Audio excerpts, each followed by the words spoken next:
Welcome to Tamil உயிரியல் 10ஆம் வகுப்பு அழகு 15 நரம்பு மண்டலம். இன்னைக்கு நம்ம அடுத்து பார்க்கக்கூடிய டாபிக் நியூரான்களின் அமைப்பு. சோ நம்ம நரம்புக்குள்ள உள்ள செல்லுக்கு பேர் தான் என்னது, நியூரான்னு சொல்லுவோம். அந்த நியூரான் பார்க்கறதுக்கு எப்படி இருப்பாங்க, கீழே பிக்சர் கொடுப்பாங்க பாருங்க. இதுதான் நியூரான். நம்ம உடம்புல மிகப்பெரிய செல் நம்ம எதுன்னு பார்த்தோம்?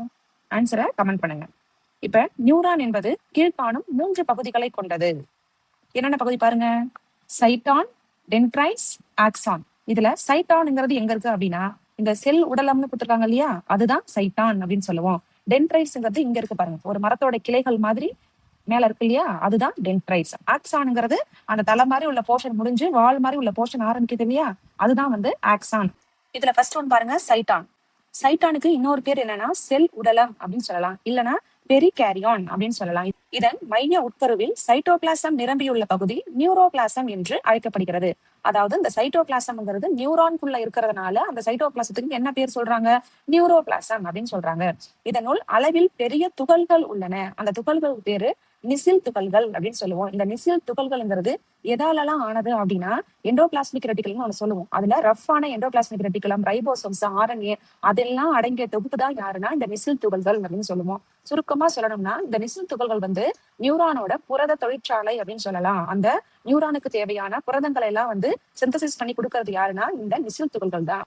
இது இல்லாம செல்லுக்குள்ள இன்னும் என்ன நுண் உறுப்புகள்லாம் இருக்கு அப்படின்னா, மைட்டோகாண்ட்ரியா இருக்கு, ரைபோசோம்ஸ் இருக்கு, லைசோசோம்ஸ் இருக்கு, மற்றும் எண்டோபிளாஸ்மிக் வலைப்பின்னல். இது எல்லாமே அந்த சைட்டோபிளாசத்துல இருக்கு. நியூரான்கள் பகுப்படையும் தன்மை அற்றவை. அதாவது ஒரு செல் முதிர்ச்சி அடைஞ்சவொடனே இன்னொரு செல்ல டிவைட் ஆகும் இல்லையா, அந்த மாதிரிதான் நியூரான் என்ன பண்ணாதுன்னா பகுப்படையாது. ஏன்னா நியூரானோட அமைப்பு ஒரு சிக்கலான அமைப்பு. வால் மாதிரிலாம் நீண்ட அந்த ஆக்சான் வந்திருக்கு இல்லையா, அதால என்ன பண்ண முடியாதுன்னா இந்த பகுப்படையும் திறன் இல்ல. அது மட்டும் இல்லாம நம்ம உடம்புல உள்ள அந்த கோடிக்கணக்கான நியூரான்ஸும் ஒன்னோட ஒண்ணு எப்படி இருக்கு, சங்கிலி மாதிரி பின்னி பிணைஞ்சிருக்கு.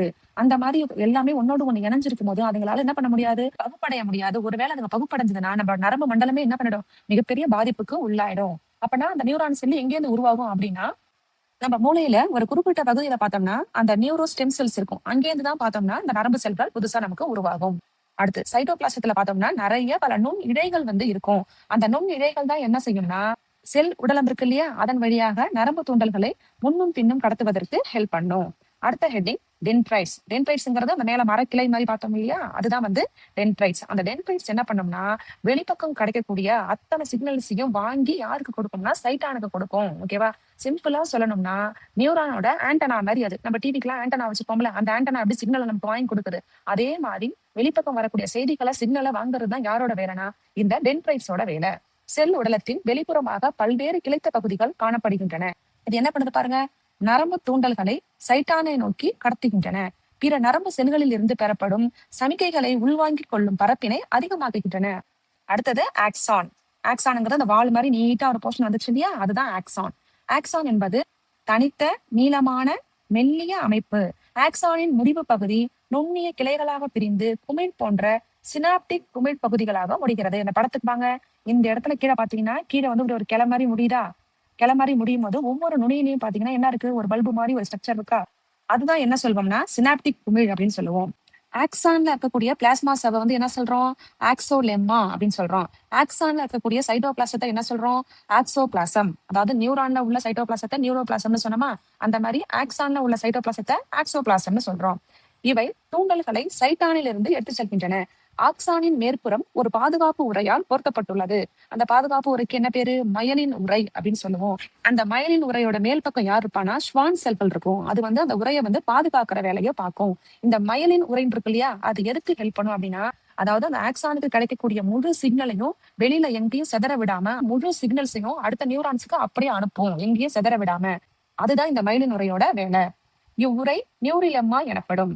இந்த மைலின் ஷீத்துங்கிறது தொடர்ச்சியா இல்லாம ஒரு இடத்துல இருக்கு, ஒரு இடத்துல இல்ல, அப்படி இருக்கு, இடைவெளியோட இருக்கு. அதாவது இங்க பாருங்க, இப்படி வந்திருக்கா, இது வரைக்கும் மைலின் ஷீத்து இருக்கு, இங்க ஒரு பள்ளம் இருக்கா, இந்த இடத்துல மைலின் ஷீத்து இல்ல, திரும்ப இங்க ஒரு பள்ளம் இருக்கா, இந்த இடத்துல மைலின் ஷீத்து இல்ல, அந்த உரைகள் இல்ல.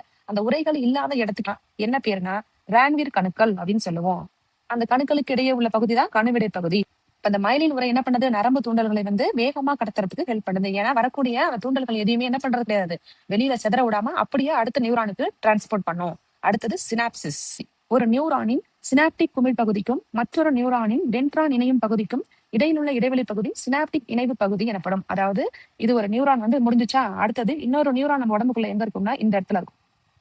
இப்ப இது எல்லாமே இது கூட கனெக்ஷன்ல இருக்கும். சொல்றது புரியுதா? இப்படி இருக்கும். திரும்ப இந்த நியூரானோட அடிப்பக்கத்துல இன்னொரு நியூரான் இருக்கும். இப்படிதான் நம்ம உடம்புக்குள்ள அந்த நியூரான் ஆனது கனெக்ட் ஆயிருக்கும்.